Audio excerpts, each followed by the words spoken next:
চার মূর্তি, নারায়ণ গঙ্গোপাধ্যায়। 6 রোমাঞ্চকর রাত। পাঠ করছি আমি দেলোয়ার সৌরভ। রোমাঞ্চকর রাত। সে ভয়ঙ্কর হাসির শব্দটা যখন থামল, তখনও মনে হতে লাগলো ঝন্টি পাহাড়ির ডাকবাংলোটা ভয়ে একটানা কেঁপে চলেছে। আমি বিদ্যুৎ বেগে আবার চাদরের তলায় ঢুকে পড়েছি। সাহসী ক্যাবলাও এক লাফে উঠে গেছে তার বিছানায়। আমার হাত পা হিম হয়ে এসেছে, দাঁতে দাঁতে থকথকানি শুরু হয়েছে। যতদূর বুঝতে পারছি, ক্যাবলার অবস্থাও বিশেষ সুবিধের নয়। প্রায় 10 মিনিট। তারপর ক্যাবলাই সাহস ফিরে পেল। শুকনো গলায় বললে, ব্যাপার কি রে পেলা? চাদরের তলা থেকেই আমি বললাম, ভূ ভূ ভূত। ক্যাবলা উঠে বসেছে। আমি চাদরের তলা থেকে মিটমিট করে ওকে দেখতে লাগলাম। ক্যাবলা বললে, কিন্তু কথা হলো, ভূত এখানে খামকা হাসতে যাবে কেন? ভুতুড়ে বাড়িতে ভূত হাসবে না তো হাসবে কোথায়? তারও তো হাসবার একটা জায়গা চাই। আমি বলতে চেষ্টা করলুম। ক্যাবলা মাথা চুলকে বললে, তাই বলে মাঝরাতে অমন করে হাসতে যাবে কেন? লোকের ঘুম নষ্ট করে অমন বিটকেল আওয়াজ ঝাড়বার মানে কি? আমি বললুম, ভূত তো মাঝরাতেই হাসে, নইলে কি দুপুরবেলা কলকাতার কলেজ স্কোয়ারে বসে হাসবে নাকি? ক্যাবলা বললে, তাই তো উচিত। তাহলে অন্তত ভূতের সঙ্গে একটা মোকাবিলা হয়ে যায়। তা নয়, সময় নেই অসময় নেই, যেন হাহা শব্দরূপ আউড়ে গেল হাহা হাহু হাহা। আচ্ছা পেলা, ভূতদের যখন তখন এরকম যাচ্ছে তাই হাসি পায় কেন বল দিকি? আমি চটে গিয়ে বললুম, তার আমি কি জানি, তোর ইচ্ছে হয় ভূতের কাছে গিয়ে জিজ্ঞেস করে আয় না। ক্যাবলা আবার চুপ করে নেমে পড়ল খাট থেকে। বললে, তাই চল না পেলা, ভূতের চেহারাটা একবার দেখেই আসি গে। সেই সঙ্গে একথাও বলে আসি যে আপাতত এ বাড়িতে 4টি ভদ্রলোকের ছেলে এসে আস্তানা নিয়েছে। এখন রাত দুপুরে। ওরকম বিটকেল হাসি হেসে তাদের ঘুমের ব্যাঘাত করা নিতান্ত অন্যায়। বলে কি ক্যাবলা, আমার চুল খাড়া হয়ে উঠল। খেপেছিস নাকি তুই? খেপব কেন, বুকের পাটা আছে বটে ক্যাবলার। একটুখানি হেসে বললে, আমার কি মনে হয় জানিস? ভূত মানুষকে ভয় পায়। কি বকছিস যাতা? ভয় পায় না তো কি, নইলে কলকাতায় ভূত আসে না কেন? দিনের বেলায় তাদের ভুতুড়ে টিকির একটা চুলো দেখা যায় না কেন? বাইরে বসে বসে হাসে কেন? ঘরে ঢুকতে ভূতের সাহস নেই কেন? আমি আঁতকে উঠে বললুম, রাম রাম, ওসব কথা মুখেও আনিসনি ক্যাবলা। হাসির নমুনাটা একবার শুনলি তো, এখনই হয়তো দুটো কাটা মুন্ডু ঘরে ঢুকে নাচতে শুরু করে দেবে। ক্যাবলাটা কি ডেঞ্জারাস ছেলে, পটাম করে বলে ফেললো তা নাচুক না। কাটা মুন্ডুর নাচ আমি কখনো দেখিনি, বেশ মজা লাগবে। আচ্ছা আমি 1 2 3 বলছি, ভূতের যদি সাহস থাকে, তাহলে 3 বলবার মধ্যেই এই ঘরে ঢুকে নাচতে আরম্ভ করবে। আই চ্যালেঞ্জ ভূত, 1 2। কি সর্বনাশ করছে কি ক্যাবলা? ভূতের সঙ্গে চালাকি, ওরা যে পেটের কথা শুনতে পায়। ভয় সিটিয়ে গিয়ে আমি চাদরের তলায় মুখ লুকোলুম। এবার এল নির্ঘাত এল। ক্যাবলা বললে, 3। চাদরের তলায় আমি পাথর হয়ে পড়ে আছি, একেবারে নট নরঞ্চরণ ঠকাস মার্বেল। এক্ষুনি একটা যাচ্ছে তাই কাণ্ড হয়ে যাবে। এলেল ওই এসে পড়ল, কিন্তু কিছুই হলো না। ভূতেরা ক্যাবলার মতো নাবালককে গ্রাহ্যই করল না বোধ হয়। ক্যাবলা বললে, দেখলি তো, চ্যালেঞ্জ করলুম তবু আসতে সাহস পেল না। চল এক কাজ করি, টেনিদা আর হাবুল সেনও নিশ্চয়ই জেগেছে এতক্ষণে। আমরা 4 জনে মিলে ভূতেদের সঙ্গে দেখা করে আসি। ভয় আমার দম আটকে গেল।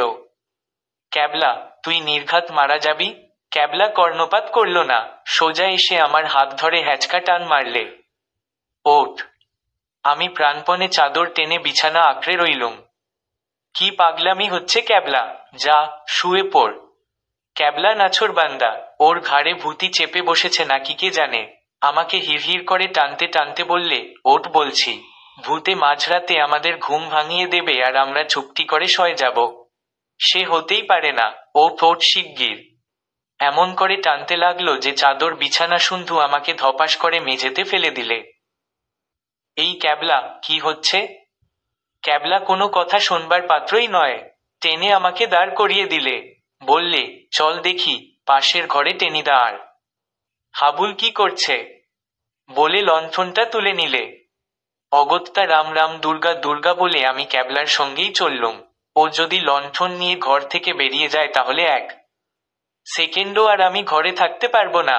দাঁতে দাঁতে লেগে যাবে, অজ্ঞান হয়ে যাব, হয়তো মরেও যেতে পারি। এমনিতেও তো আমার পালাজ্বরের পিলেটা থেকে থেকে কেমন গুড়গুড়িয়ে উঠছে।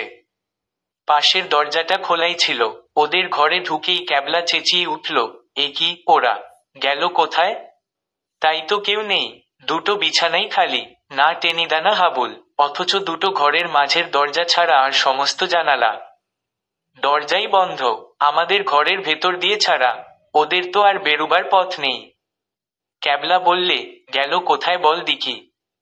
আমি কাঁপতে কাঁপতে বললুম, নির্ঘাত ভূতে ভ্যানিশ করে দিয়েছে। এতক্ষণে ঘাড় মোটকে রক্ত খেয়ে ফেলেছে ওদের। এতক্ষণে বোধহয় ক্যাবলার খটকা লেগে গিয়েছিল। এদিক ওদিক তাকিয়ে বললে, তাই তো রে, কেমন যেন গোলমাল হয়ে যাচ্ছে সব।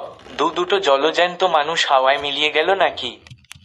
আর ঠিক তক্ষুনি ক্যাক ক্যাক করে একটা অদ্ভুত আওয়াজ, যেন ঘরের মধ্যে সাপে ব্যাঙ ধরেছে কোথাও। ক্যাবলা চমকে একটা লাফ মারল, একটুর জন্যে পড়তে পড়তে বেঁচে গেল হাতের লণ্ঠনটা। আর আমিও তিরিং করে একেবারে টেনিদার বিছানায় চড়ে বসলুম। আবার সেই ক্যাক ক্যাক কোক। নির্ঘাত ভূতের আওয়াজ। আমার পালাজ্বরের পিলেতে প্রায় ম্যালেরিয়ার কাঁপুনি শুরু হয়ে গেছে। চোখ বুজে ভাবছি এবার একটা যাচ্ছে তাই ভুতুড়ে কাণ্ড হয়ে যাবে।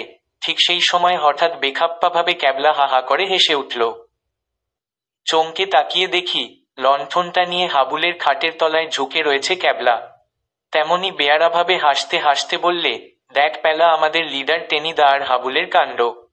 ভূতের ভয়ে ঝাপটে ধরে খাটের তলায় বসে আছে। বলেই ক্যাবলা দস্তুর মতো অট্টহাসি করতে শুরু করলে। খাটের তলা থেকে টেনিদা আর হাবুল গুড়ি মেরে বেরিয়ে এল।